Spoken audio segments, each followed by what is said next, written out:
आज આપણે ધોરણ 9 વિષય ગણિત ચેપ્ટર નંબર 1 સંખ્યા પદ્ધતિ એમાં સ્વાધ્યાય 1.3 નો દાખલા નંબર 5 જોવાનો છે, જેની રકમ છે 1/17 ની દશાંશ અભિવ્યક્તિમાં પુનરાવર્તિત અંકોની સંખ્યા વધુમાં વધુ કેટલી હશે।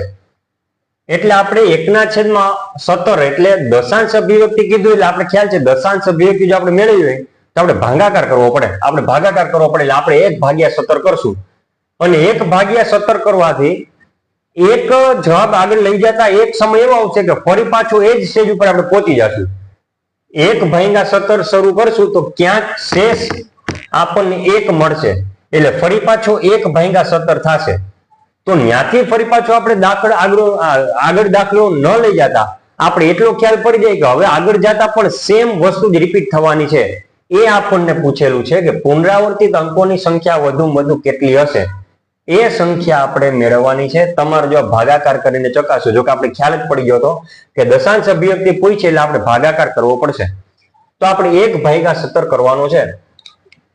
1 આવશે અંદર, 17 આવશે બહાર, અમુક 17 અંદર રાખી 1 બહાર રાખે એમ ન થાય, 1 અંદર આવશે અને 17 બહાર આવશે।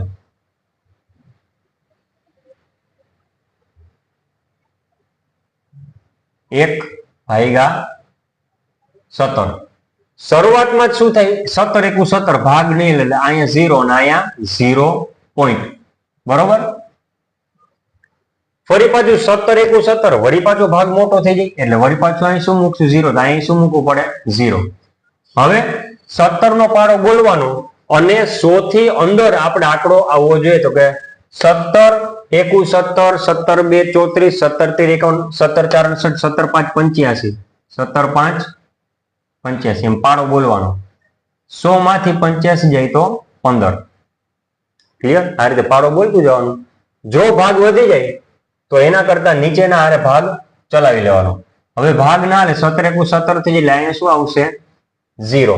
फरी पाछो आपणे पाड़ो रिपीट करवानो। 17 8 136 थशे 17 8 136 150 मांथी 136 जाए तो केटला थाय 14। वरी पाछो 17 एकू 17 એટલે ભાગ મોટો થઈ જાય 14 कर એટલે વળી પાછો 0 મૂકવાનો।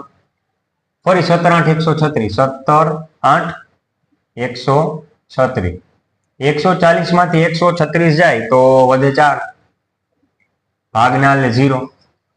હવે અહીંથી સરળ થોડુંક પડી ગયું 17 1 17 17 2 34 એટલે અહીં 2 આવશે 17 2 34 40 માંથી 34 જાય તો 6। આપણે એકની રાહ જોવાની છે, કઈ શેષ 1 ક્યારે આવે ત્યાંથી આપણે દાખલો અટકાવી દેવાનો। 1/17 ફરી પાછું થઈ જાય ત્યાં સુધી આપણે ગણતું જવું પડે। 40 માંથી 34 જાય તો 6 અહીં આવશે 0।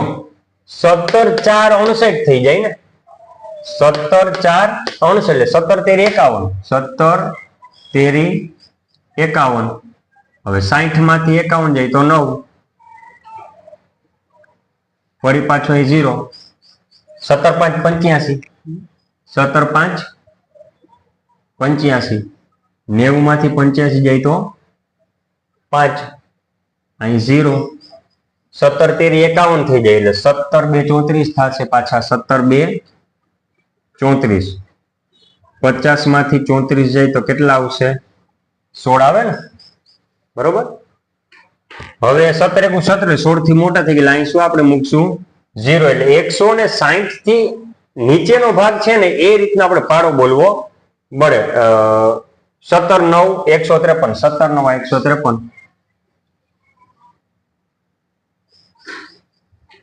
160 માંથી 153 જાય એટલે કેટલા આવશે તો કે 7 અહીં 0। હવે 17 13 51 17 4 59 17 4 59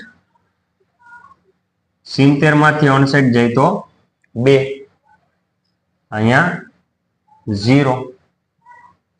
हवे 17 4 59 એટલે 70 मांथी 59 એટલે 2 ને વળી પાછું 0 17 એકુ 17 20 मांथी 17 जाए तो 3 કેમ કે 17 1 17 17 2 34 એટલે 20 કરતા મોટા થઈ જાય ને એટલે 17 1 17 3 0। ફરી પાછું જોઉં 17 એકુ 17 17 2 34 એટલે 34 ના હાલે. 17 એકુ 17. ફરી પાછું અહીં શું આવશે? 17 એકુ 17. હવે અહીંથી દાખલો થોડોક નીચે જાય એટલે આપણે અહીં દર્શાવીએ. 30 માંથી 17 જાય તો 13 વધે. કેટલા? 13. હવે ભાગ ના લે એટલે અહીં 0. ક્લિયર? 17 7 119. 17 7 119. 17 8 136 એટલે 17 7 119. ક્લિયર? 130 માંથી 119 એટલે કે આવશે 11. અહીંયા આવશે 0. 110 થી ઉપર ભાગ ન જાવો જોઈએ. પાડો એવું બોલો કે 110 થી અંદર કોઈ આંકડો આવવો જોઈએ. 17 6 102. 17 6 102. 110 માંથી 102 જાય તો 8. ફરી પાછું અહીં 0. 17 3 51. 17 4 68. 17 5 85 થઈ જાય ને એટલે 17 4 68. 17 4 68 એટલે અહીંયા આવશે 12 અને અહીં પાછું 0. 17 5 85. 17 6 102. 17 7 119. 17 7 119. 120 માંથી 119 જાય તો 1. સ્ટોપ થઈ જાવ. કેમ કે આપણે શરૂઆત કરી હતી 1/17. ફરી પાછો એવું 1/17.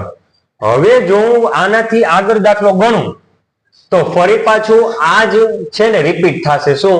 તો કે 0 5 8 8 2 3 5 2 9 4 1 1 7 6 4 7. વળી પાછો એવડો મોટો દાખલો આગળ વધારો, વળી પાછો ક્યાંક 1 આવી જાય એટલે ફરી પાછું શું રિપીટ થાય? 0 5 8 8 2 3 5 2 9 4 1 1 7 6 4 7. એટલે આપણને એટલી ખબર પડી ગઈ કે પુનરાવર્તિત થતા અંક કયા? તો કે આ આપણને ભાગફળમાં જે જવાબ મળ્યા એ. આમાં કીધું ને કે પુનરાવર્તિત અંકોની સંખ્યા વધુ ન વધુ કેટલી હશે તો આપણે ગણી લઈએ. 1 2 3 4 5 6 7 8 9 10 11 12 13 14 15 16. શું હોય છે? 16. એટલે આપણે જવાબ લખવો હોય તો આપણે અહીં લખી શકાય.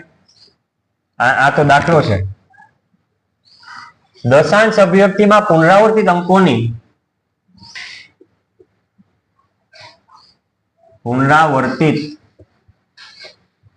અંકોની સંખ્યા વધુમાં વધુ કેટલી? 16 છે અથવા 16 હશે. પુનરાવર્તિત થતા અંકોની સંખ્યા વધુમાં વધુ 16 હશે અને એ 16 આંકડા જે છે આપણે ભાગફળ સ્વરૂપે મળ્યા જ છે. આપણે જોઈ શકીએ છીએ. જો અહીંયા હવે આપણે આને લખવું હોય તો કઈ રીતે લખી શકાય? તો કે 1/17 બરાબર 0.588 સોરી 0.0588 23 52 94 11 7 6 4 7. આના આખા આંકડા ઉપર આપણે શું મૂકી શકીએ? 12. કેમ કે આ 16 અંક છે ને વારે વારે રિપીટ થશે એટલે આપણે 0.0588 23 52 94 11 7 6 4 7 એના આખા ઉપર શું કરી નાખો? 12. એટલે આપણે આને દશાંશ અભિવ્યક્તિ સ્વરૂપે દર્શાવ્યું કહેવાય. અને આ દશાંશ અભિવ્યક્તિ છે એનું જો હજી આપણે નામ આપવું હોય તો અનંત તો છે જ, એ તો આપણે ખ્યાલ જ છે. આ એક્સ્ટ્રા તરીકે તમને સમજાવું છું. અનંત તો છે જ અને પાછું આવૃત છે. કા તો કે આપણે એને 12 સ્વરૂપે દર્શાવી છે એટલે અનંત અને આવૃત છે. કેટલા આંકડા પુનરાવર્તિત થાય છે? તો કે 16. અને આમ તમે જોવા જાવ ને તો ભાંગા 17 છે ને, બરોબર? તો 17 - 1 એટલે કે 16. એ રીતે પણ તમે કહી શકો. એટલે આ બહુ નિરાતે દાખલો ગણવા જેવો છે. નિરાતે ગણશો એટલે કઈ ભૂલ પડશે નહીં અને તમે ફાઇનલ જવાબ સુધી પહોંચી જાશો. સ્વાધ્યાય 1.3 નો દાખલા નંબર 5 આપણે પૂરો કરીએ છીએ.